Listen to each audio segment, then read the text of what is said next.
So the goal of this lesson is to determine a formula for the surface area of a frustum. And what is a frustum?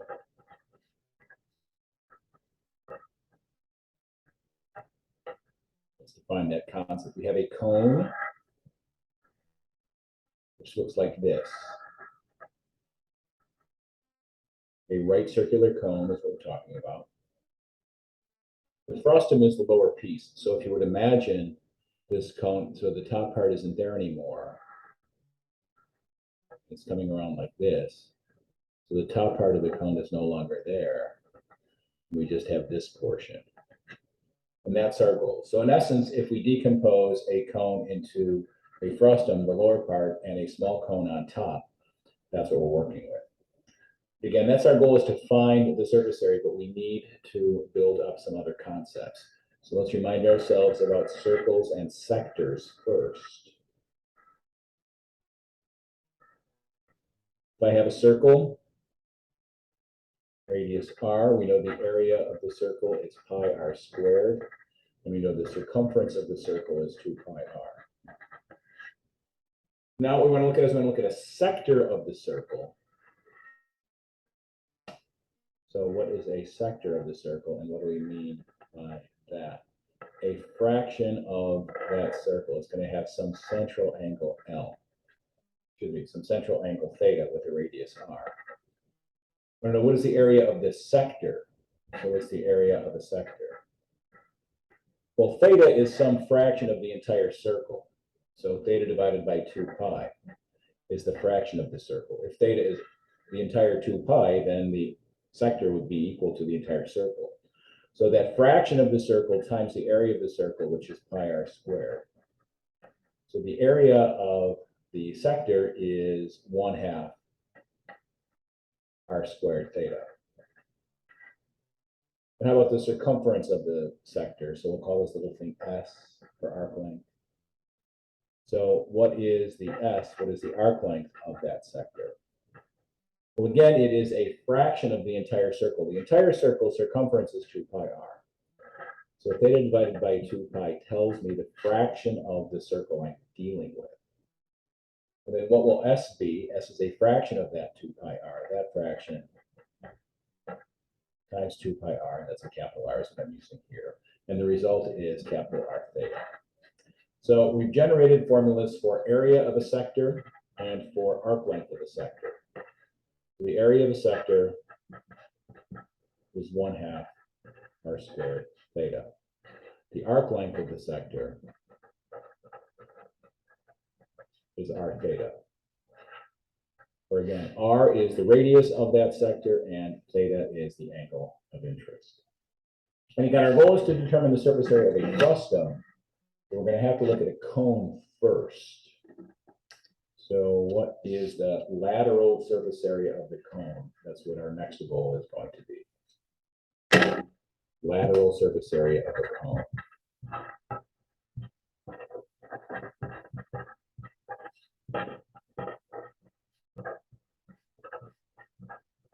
What do we mean by that? So again, here's our right circular cone.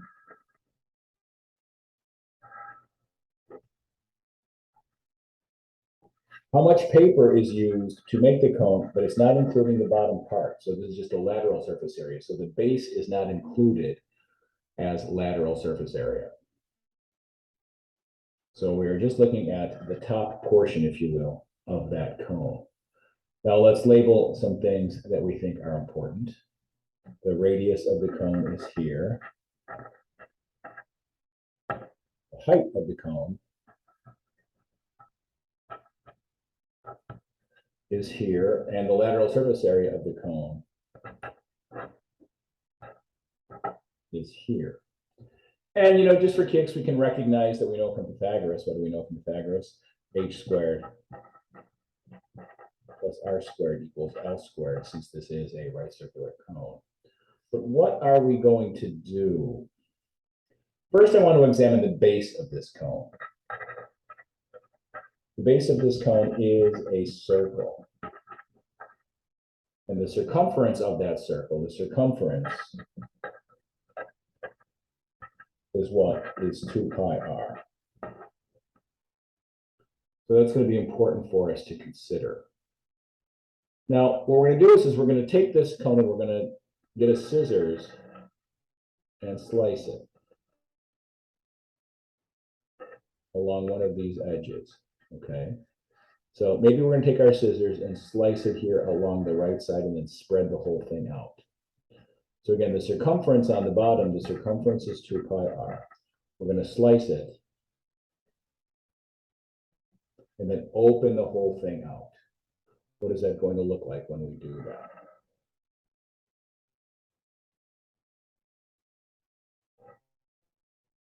It's going to look like this. And this length is the same as this length. So that is my lateral surface area. So I've sliced it up here. So these are these two edges coming together. Here's the lateral surface area here, or excuse me, the lateral, what's that called? Slant height. That's the slant height of the cone. So if we match those two L's together, we recreate this cone. But you'll notice that we sliced it here, so this entire thing on the bottom is the circumference of the original cone, the circumference of the base, which is 2 pi r. Okay. Now, what do we want? What's our goal here? We need to determine what the lateral surface area is of that cone. So how am I going to do that? What am I looking for? What do I know? Well, I have an angle up here that is theta for the sector. And remember, the arc length for the sector was r theta. Recall this in the previous page. The arc length of the sector is the radius times the central angle. So the arc length of the sector, 2 pi r, is the arc length of the sector, is the radius L times the central angle, theta. So 2 pi r is the radius of the sector, which is L, times the central angle, theta. So we see that.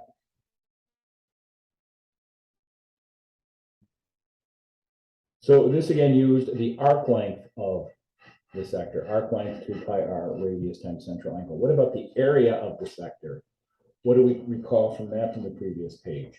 The area of the sector was 1/2 radius squared times the angle here.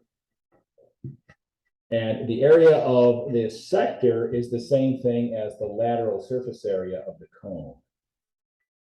So again, the area of the sector is 1/2 radius squared times central angle theta. And I'm using different r's here, so I'm a little troubled by that. But the radius for this sector is capital L. So the area of this sector is 1/2 L squared times theta. Now, we were almost finished with this. We have the information that we need. That is my lateral surface area for the cone. So if I'm looking at this cone and I ask myself how many square inches are making up that cone, not including the bottom portion, it's going to be 1/2 L squared times this angle theta that I get from here. What is that going to be? So I'm going to call that SA for surface area of the cone, which is also the area of the sector that defines it. So the surface area of the cone currently is 1/2 L squared theta, which you will recognize could be written as 1/2 L times L theta. But what did we say that L theta was? Using our sectors, we said L theta was 2 pi r. So that the surface area of the cone is 1/2 L times L theta, which is 2 pi r. And the 2's go away, so we get the surface area of the cone is what? Is pi RL, which is pleasant enough, I guess. So let's make sure we know what our geometry is here. So there's our original cone. The height didn't really come into play in this discussion. Neither did this Pythagorean relationship. But if I know the radius of the base of the cone, and I know the slant height of the cone, I can get the surface area of the cone, which is pi times that radius times that slant height. But our goal was to get a frustum, so I want to make sure we understand what that is. We have a large cone, and then we have a small cone on top of it. If we remove the small cone from the large cone, the result is a frustum.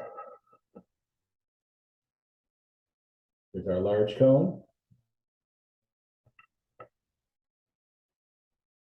Here's our small cone. Each of these has a radius. The radius of the big cone I'm going to call capital R. And the radius of the small cone I'm going to call little r.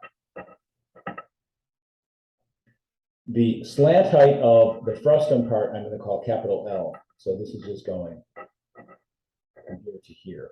Can we see that? And then I need to call this thing something, so I will just call this A. And you may notice that we really have similar triangles here. If I drop the perpendicular and I focus just on the center, this is big R here. This is little r here. This is big L here. And this is little a here. So what are our similar triangles here? Hypotenuse is to base. Little a is to little r as hypotenuse. A plus L is to big R.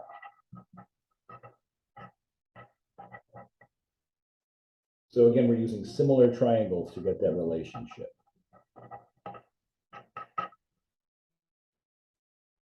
Hypotenuse is to base. Little a is to little r as hypotenuse. A plus L is to big R. So what did we say on the previous page? We said that the surface area of the frustum was pi times r times L. So we know that. It should be the cone. The surface area of a cone is pi times the radius times the slant height. This is our general kind of picture, right? Here's L, and there's the radius. So for our frustum, we have a big cone and we have a small cone for us to work with. Surface area of our big cone minus the surface area of the small cone.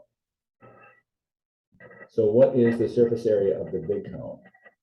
Pi times the radius. What's the radius of the big cone? Big R. What's the slant height of the big cone? Little a plus big L. Now, what's the slant height? I keep saying slant height. Surface area. What is the surface area of the small cone? Pi times little r. The radius of the little cone is little r. Times the slant height of the little cone, which is A. So the frustum will be the difference of those two. So the surface area of the frustum will be the surface area of the big cone minus the surface area of the small cone. That's what we are going to need. So let's do that.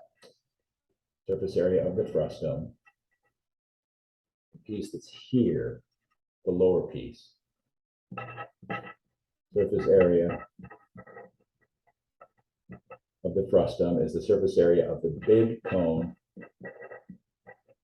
minus the surface area of the small cone. Remember, the big cone is everything. It's the frustum together with the small cone on top. So the surface area of the frustum. Surface area of the big cone, pi r a plus L pi. Big R, little a up here is the slant height of the little cone. A plus L, L is the slant height of the frustum. Minus pi little r, the radius of the little cone, times A, the slant height of the little cone. So what do we have here? What do we have here? Surface area of the frustum is pi r a pi big R A plus pi big R L minus pi little r A. And where we have to go next is to look at our similar triangles. And we said, based on the similar triangles, A is to R, that was what that was. Hypotenuse is to base, A is to R, as A plus L is to capital R. Again, hypotenuse, A plus L is to capital R. So little a is to little r as A plus L is to big R. That's our similar triangle, so let's write that down again. A is to little r, as A plus big L is to big R. And what does this tell me, and how can I use it to finish my problem? We're going to work with those fractions. So multiplying by the common denominator, R big RA equals little r times A plus big L. So big RA equals little RA plus little RL. But what do we notice up here? I have pi big RL. And then I have pi big RA minus pi little RA. So RA minus RA is going to be helpful for me. So I'm going to go ahead and do that subtraction and say big RA minus little RA equals big RL. So we're going to use that again. This all came from what? This all came from similar triangles.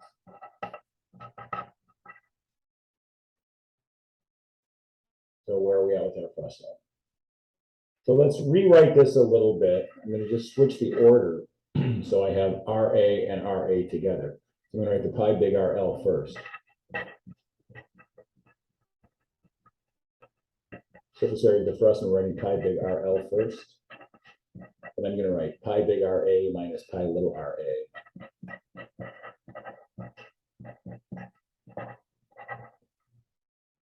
And you'll notice I can factor a pi out of that second piece.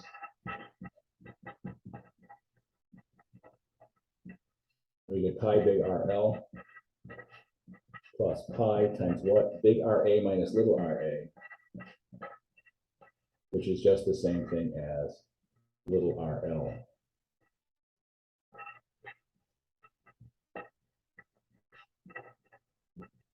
So we have pi big RL plus pi big RA minus little RA is RL, which we can use. So that is certainly useful for us. What are we going to do next with that then? We're going to factor out the pi L.